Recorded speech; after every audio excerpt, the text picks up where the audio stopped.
Hi everyone, I'm Rachel from Ellii, and this video is for administrators of organization accounts.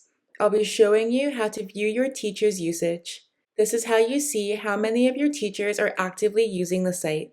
So without further ado, let's get started. First, log into your account by clicking Login in the top right corner and clicking Login as a teacher.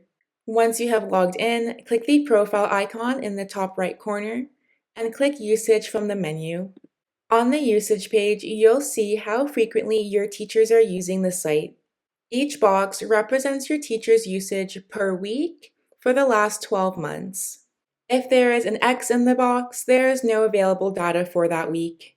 If the box is light gray, this teacher was not connected to the subscription that week. If the box is a light blue, this teacher was connected to the subscription but did not use the site. And if the box is a dark blue, this teacher was active and using the site. Hovering over the boxes in the top right corner will present this information again.